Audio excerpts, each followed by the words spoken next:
ಇದರ ಮುಂದುವರೆದ ಭಾಗದಂತೆ ಗಣಿನಾಡು ಬಳ್ಳಾರಿಯಲ್ಲಿ ಕೇಸರಿ ಕಹಳೆ ಜೋರಾಗಿದೆ.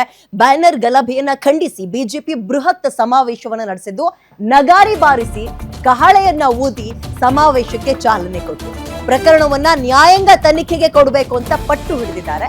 ಬಿಜೆಪಿ ರಾಜ್ಯಾಧ್ಯಕ್ಷ ವಿಜಯೇಂದ್ರ ನೇತೃತ್ವದಲ್ಲಿ ಹೋರಾಟ ನಡೀತಾ ಇದ್ದು, ವಿಪಕ್ಷ ನಾಯಕ ಅಶೋಕ್, ಹಾಗೆ ಚಲವಾದಿ ನಾರಾಯಣ ಸ್ವಾಮಿ, ಶ್ರೀರಾಮುಲು, ಆರ್ ಅಶೋಕ್ ಹೀಗೆ ಹಲವರು ಬಿಜೆಪಿಯ ನಾಯಕರುಗಳು ಭಾಗಿಯಾಗಿದ್ರು.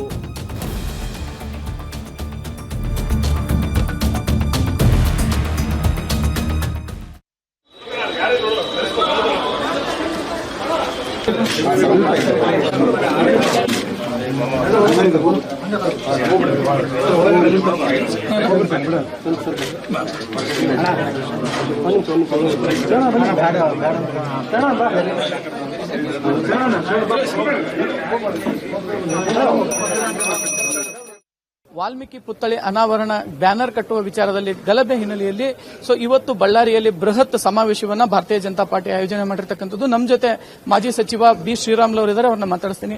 ಸರ್, ಬ್ಯಾನರ್ ಕಟ್ಟುವಂತ ವಿಚಾರ ಸಂಬಂಧಪಟ್ಟಂತೆ ಗಲಭೆಯಾಗಿತ್ತು. ಗಲಭೆಯ ನಂತರ ತಾವು ಕೂಡ ಸಿಬಿಐಗೆ ಈ ಪ್ರಕರಣ ವಹಿಸಬೇಕಂತ ಹೇಳಿದ್ರಿ, ಆದ್ರೆ ಸಿಒಡಿಗೆ ಈ ಪ್ರಕರಣವನ್ನು ವಹಿಸಿದ್ದಾರೆ. ಇವತ್ತು ನೀವು ಬೃಹತ್ ಸಮಾವೇಶವನ್ನ ಮಾಡ್ತಾ ಇದ್ರಿ. ನೋಡ್ರಿ, ಸಿಒಡಿದಿಂದ ನನಗೆ ಗೊತ್ತಿರೋಂತರ ಪ್ರಕಾರ ಏನ್ ಸತ್ತಂತ ರಾಜಶೇಖರ್ಗೆ ನ್ಯಾಯ ಸಿಗಲ್ಲ.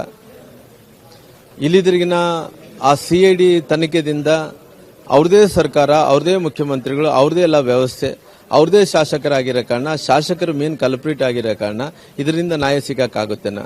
ಅದಕ್ಕೋಸ್ಕರವಾಗಿ ಇವತ್ತು ನಾವು ಒತ್ತಾಯವನ್ನು ಮಾಡ್ತಾ ಇದ್ವಿ. ಈ ಕೇಸ್ ಏನಿದೆ ಸಿಬಿಐ ಕೊಡಬೇಕು. ಎರಡನೇದು ಬಂದು ನಾರಾ ಭರತ್ ರೆಡ್ಡಿ ಅವನ್ನ ಅರೆಸ್ಟ್ ಮಾಡಬೇಕು.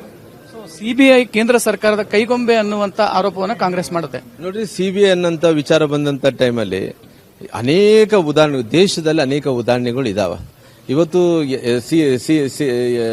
ಸಿಐಡಿನ ಮತ್ತು ಸಿಬಿಐನ ಕಂಪೇರ್ ಮಾಡಕ್ಕೆ ಸಾಧ್ಯ ಇಲ್ಲ. ಅವ್ರದೇ ಆದಂತ ಇಂಡಿಪೆಂಡೆಂಟ್ ಸಮಸ್ಯೆ ಆಗಿರೋ ಕಾರಣ ಅದರದೇ ಆದಂತಹ ಪವರ್ಸ್ ಇಟ್ಕೊಂಡು ಒಳ್ಳೊಳ್ಳೆ ಕೆಲಸಗಳು ಮಾಡಿದ್ದಾರೆ. ಹಂಗಾಗಿ ಇವತ್ತು ಕಾಂಗ್ರೆಸ್ ಅವರು ಹೇಳ್ತಾ ಇರೋಂಥದ್ದು ನಾರಾ ಭರತ್ ರೆಡ್ಡಿಯನ್ನ ಸೇಫ್ ಮಾಡಬೇಕು. ಇದು ಗಲಭೆನೇ ಆಗಿಲ್ಲ ಅಂತ ಹೇಳ್ತಾರೆ. ಅವ್ರು ನೆನ್ಪಿಡ್ಕೊಳ್ರಿ, ಯಾರು ಇವತ್ತು ಸತ್ತಾರಲ್ಲ, ಇವತ್ತು ನಾರಾ ಭರತ್ ರೆಡ್ಡಿ ಅವರು ಕೈವಾಡದಿಂದನೇ ಅವರು ಅಂಗರಕ್ಷಕರೇ ಅವ್ರ ಸಮ್ಮುಖದಲ್ಲಿ ಕೊಂದಿದ್ರು ಕೂಡ 302 ಫಿಕ್ಸ್ ಮಾಡಬೇಕಾಯ್ತು. ಅವ್ರ ಮೇಲೆ 307 ಇಟ್ಟಿದ್ದಾರೆ. ಇಲ್ಲಿ ತನಕ ಅರೆಸ್ಟ್ ಮಾಡಬೇಕಾಯ್ತು, ಇಲ್ಲಿ ತನಕ ಅರೆಸ್ಟ್ ಮಾಡಿಲ್ಲ. ಹಂಗಾಗಿ ಸಿಐಡಿದಿಂದ ಅವರು ನ್ಯಾಯ ಸಿಗಕ್ಕಾಗುತ್ತೇನ? ನ್ಯಾಯ ಸಿಗಲ್ಲ. ಅದಕ್ಕೋಸ್ಕರ ಒತ್ತಾಯ ಮಾಡ್ತೀವಿ ಸಿಬಿಐ ಕೊಡ್ಬೇಕಂತೇಳಿ. ಅದರ ಜೊತೆಗೆ ಪಾದಯಾತ್ರೆ ಮಾಡಬೇಕು ಅನ್ನುವಂತ ಒಲವು ಬಳ್ಳಾರಿ ನಾಯಕರದಿತ್ತು.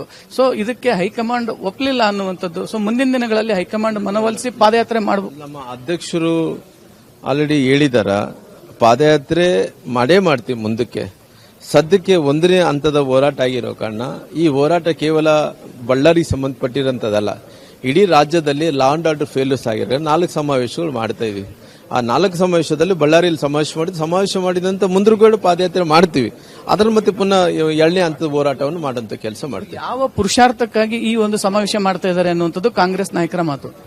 ನೋಡ್ರಿ, ಇವತ್ತು ಅವ್ರಿಗೆ ಮನುಷ್ಯನ ಬೆಲೆನೇ ಗೊತ್ತಾಗಿಲ್ಲ. ಅವ್ರಿಗೆ ಒಬ್ಬ ಮನುಷ್ಯ ಸತ್ತಿದ್ದಕ್ಕೋಸ್ಕರವಾಗಿ ನಾರಾ ಭರತ್ ರೆಡ್ಡಿ ಅವರು ಬೇರೆಯವ್ರ ಮನೆ ಮೇಲೆ ಗುಂಡ ಹಾರಿಸ್ತಾನ, ಬಂದು 2,000 ಮಂದಿನ ಡ್ರಗ್ಸ್ ಹುಡುಗರನ್ನೆಲ್ಲ ಕೂಡ ಡ್ರಗ್ ವ್ಯಸನಕಾರರಾಗಿ ಮಾಡಿ ಅವರು ಯುವಕರನ್ನೆಲ್ಲ ಕೂಡ ಒತ್ಕೊಂಡ್ ಬರ್ತಾನ.